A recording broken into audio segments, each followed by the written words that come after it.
सुप्रभातम।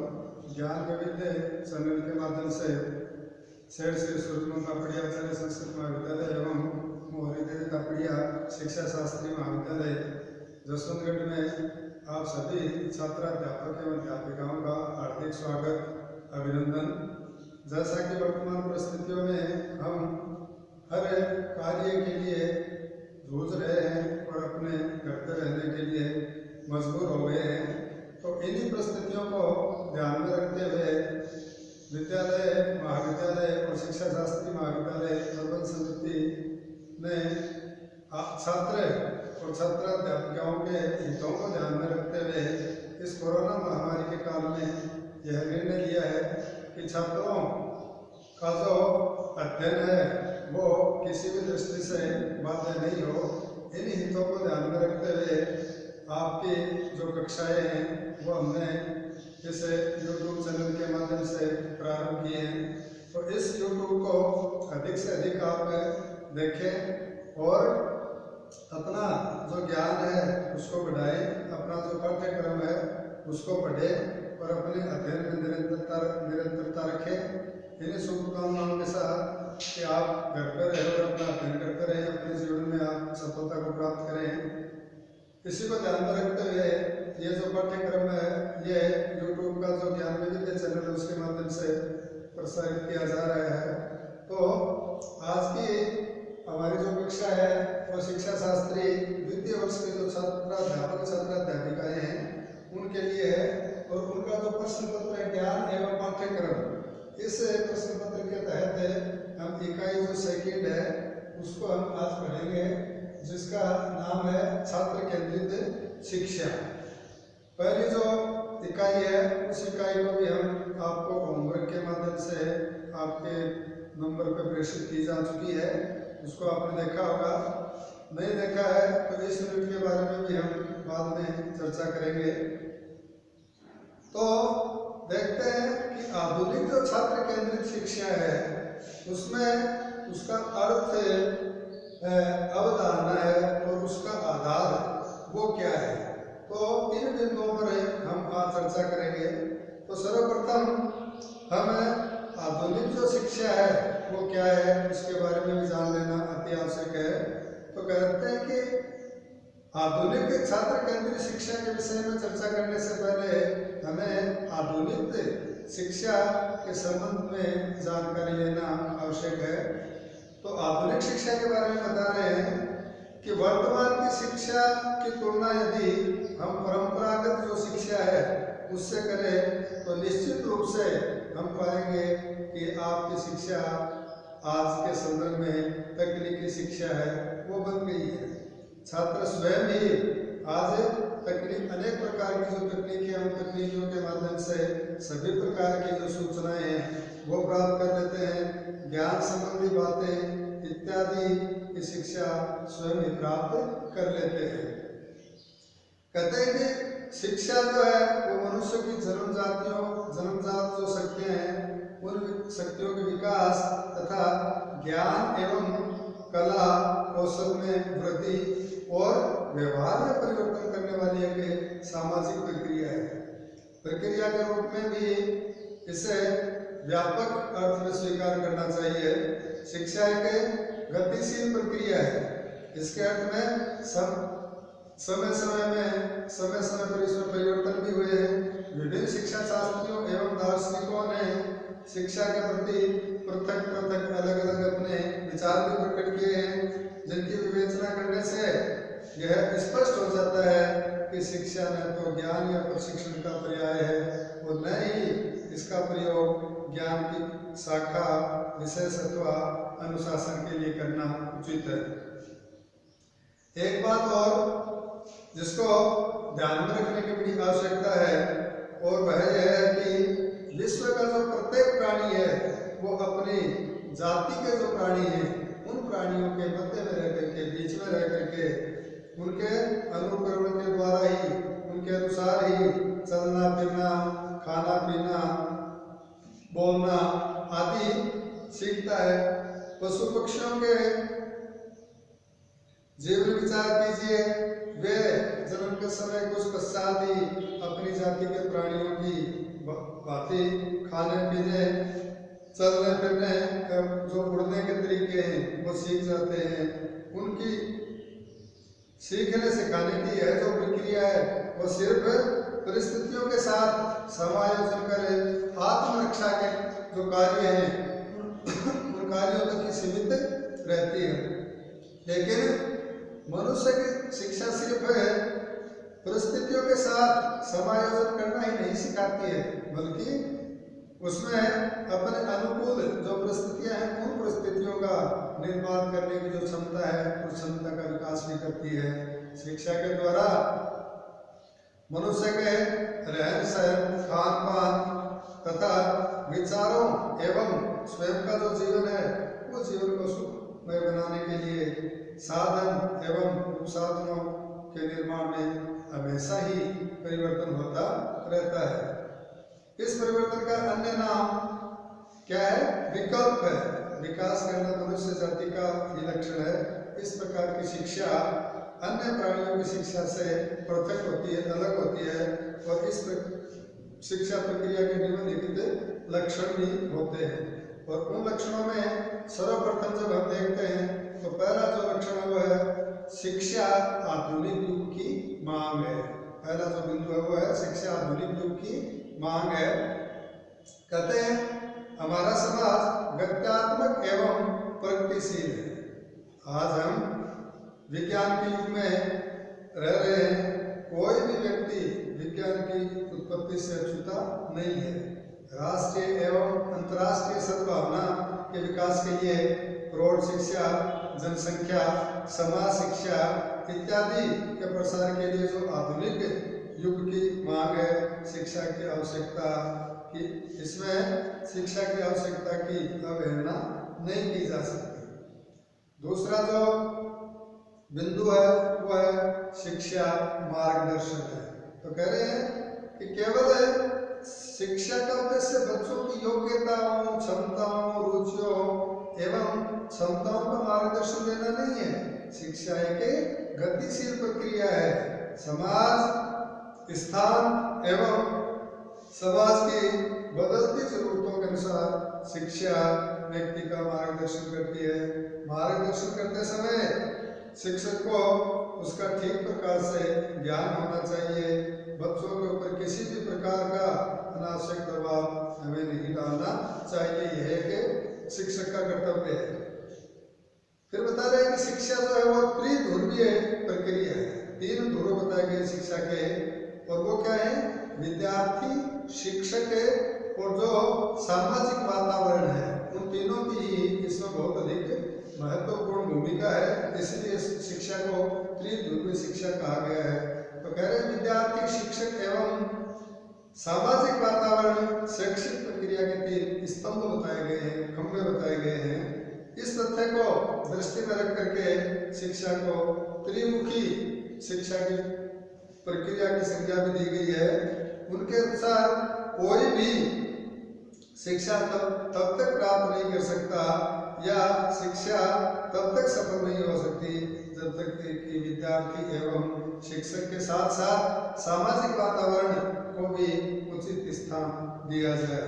सामाजिक वातावरण को शिक्षक ध्यान में रखते हुए विद्यार्थी को निश्चित रूप से शिक्षित करने का प्रयास करें।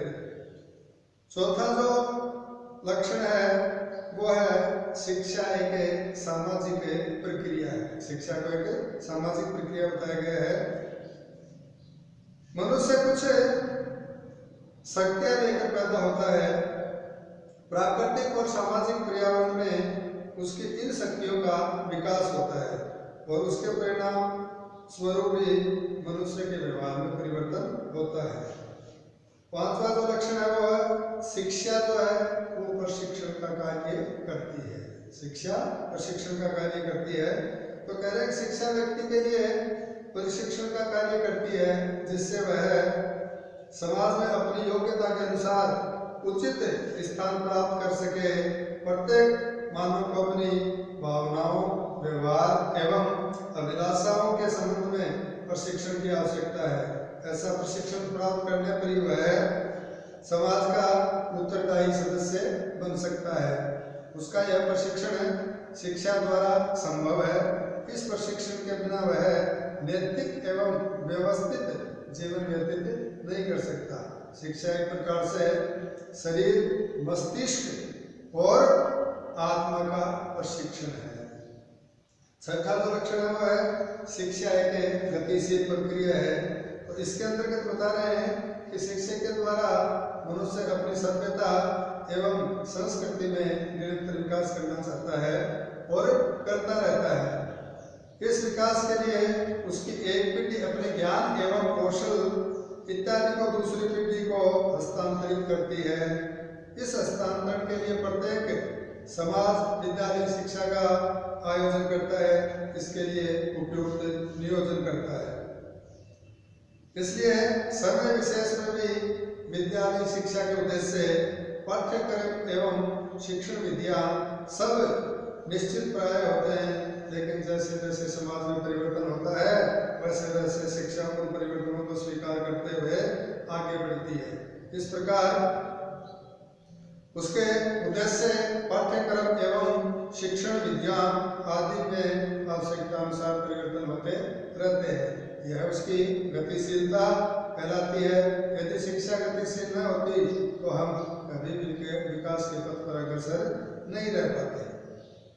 सातवां जो शिक्षण बिंदु है या लक्षण है वो है शिक्षा एक अविरत प्रक्रिया है। कह रहे हैं अविरत का तात्पर्य एक सतत प्रक्रिया, निरंतर चलने वाली प्रक्रिया है। तो बता रहे हैं कि शिक्षा एक सतत प्रक्रिया है जो जन्म से मरण तक हम एक दूसरे के संपर्क में आते हैं और हमेशा नए नए अनुभवों प्राप्त करते हैं। और इस प्रकार से हम हमेशा कुछ न कुछ नए अनुभव हैं उनको सीखते रहते हैं। अधिक विस्तृत दृष्टिकोण से हम देखें तो समाज के सदस्य तो समाप्त होते रहते हैं, लेकिन उनकी शिक्षा की जो प्रक्रिया है वो पीढ़ी दर पीढ़ी चलती ही रहती है।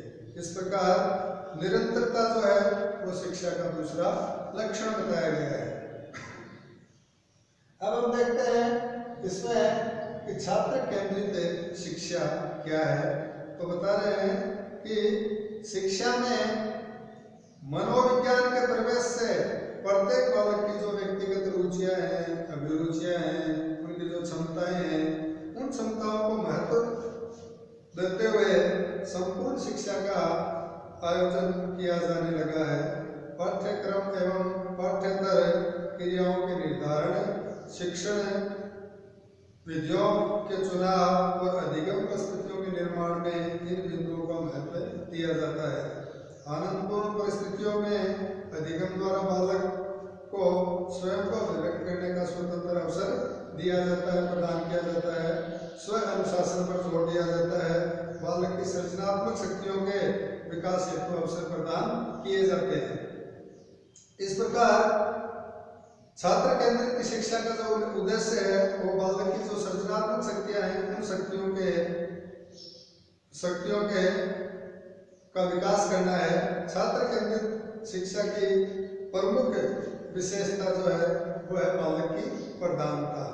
जैसा कि प्रसिद्ध दार्शनिक जो रेयान है उन्होंने भी लिखा है कि आज के बहुत से क्षेत्रों में हम मैत्री और प्रसन्नतापूर्वक क्रिया का वातावरण पाते हैं। परंपरागत औपचारिकता, बाधित मोह, तनाव और दंड में से अधिकतर अब दिखाई नहीं पड़ते हैं। कहने का तात्पर्य है कि पहले जो परंपरागत जो शिक्षा थी उस शिक्षा में हम देखते थे कि छात्रों को दंडित भी किया जाता था, उनको पीड़ित भी किया जाता था, लेकिन आज वैसा नहीं है। बालक प्रसन्न एवं स्वाभाविक रूप से और अपेक्षाकृत कम नियंत्रण के साथ सीढ़ियां उतरते दिखाई पड़ते हैं। उन्हें अपनी कुछ शक्तियां और कल्पना लगानी पड़ती है, परंतु यह ऐसा काम है जिसको वे रचनात्मक समझते हैं। इस प्रकार शिक्षण प्रक्रिया में बाल केंद्रित तो शिक्षा है, तो शिक्षा का महत्व स्पष्ट है। आधुनिक शिक्षा में छात्र केंद्रित शिक्षा का महत्व निम्न कारणों से हमें दिखाई पड़ता है, और उनमें जो पहला कारण है वो कारण इसमें बता रहे हैं कि छात्र केंद्रीय शिक्षा में बालक को प्रधानता दी जाती है। इसमें प्रत्येक बालक की और अलग अलग से ध्यान दिया जाता है। बालक के मूल आधारों, आवश्यकताओं, मानसिक स्तर, रुचियां, अभिरुचियां, योग्यता, व्यक्तित्व आदि को ध्यान में रखकर ही संपूर्ण शिक्षा का आयोजन किया जाता है। अतः शिक्षण अधिगम व्यवहारिक होता है। बालक का सर्वांगीण विकास करना ही इसका प्रमुख उद्देश्य होता है।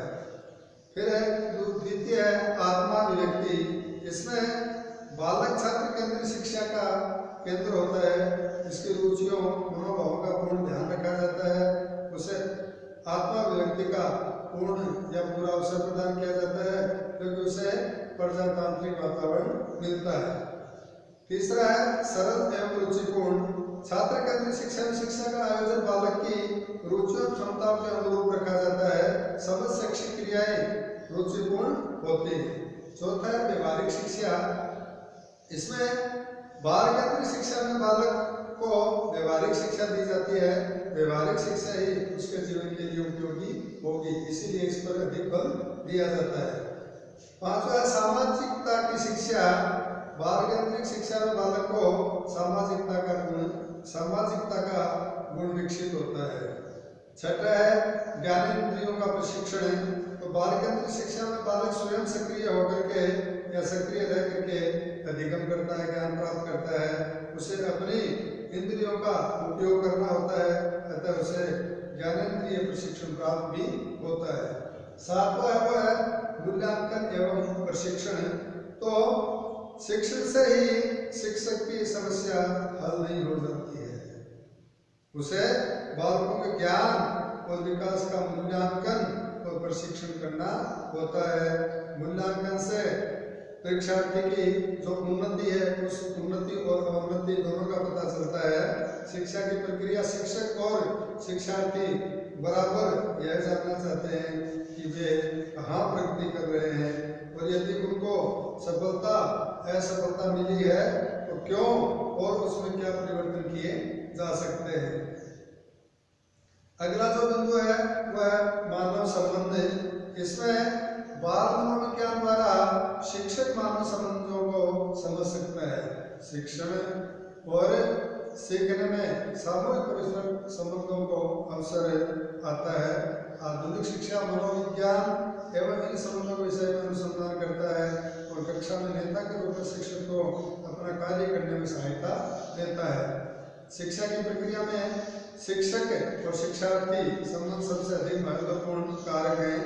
स्कूल का वातावरण शिक्षक, शिक्षार्थी, विद्यार्थी संबंधों, शिक्षार्थी के परस्पर संबंधों के अतिरिक्त शिक्षकों के परस्पर और अध्यक्ष संबंध पर भी निर्भर करता है। बाल मनोविज्ञान इस दिशा में भी संबंधों को बेहतर बनाने में सहायक सिद्ध होता है। और अंतिम है प्रयोग। तो इसमें बता रहे कि बाल मनोविज्ञान अनुसंधान में भी सहायता प्रदान करता है। शिक्षा सिद्धांत या व्यवहार में शिक्षक के सामने ऐसी अनेक समस्याएं उत्पन्न होती हैं जिनको सुलझाने के लिए नए नए प्रयोग करने की आवश्यकता होती है। मनोविज्ञान के क्षेत्र में होने वाले नए नए अनुसंधानों से जो नए नए तथ्य प्रकाश में आते हैं, उनकी जांच करने के लिए शिक्षक को प्रयोग करने की आवश्यकता होती है। इस प्रकार स्कूल में दैनिक जीवन में शिक्षा संबंधी अनुसंधान की भारी संभावनाएं निहित हैं। तो इस तरह से हमने आज की हमारी जो यूनिट है छात्र केंद्रित शिक्षा, उसमें हमने आधुनिक छात्र केंद्रित शिक्षा, उसका अर्थ, अवधारणा और उसका आधार क्या है, इसके बारे में हमने दार्शनिक के मतों के अनुसार भी अलग अलग हमने इनकी परिभाषाएं पढ़ी हैं और 10 बिंदु पढ़े हैं। तो इनको आप अपनी नोटबुक में भी नोट करें और अपने अध्ययन में निरंतरता बनाए रखें। अपने घर पर रहें, सुरक्षित रहें, सभी कोरोना गाइड्स की पालना करें और अपने अध्ययन को निरंतर चालू रखें। इन्हीं शुभकामनाओं के साथ धन्यवाद।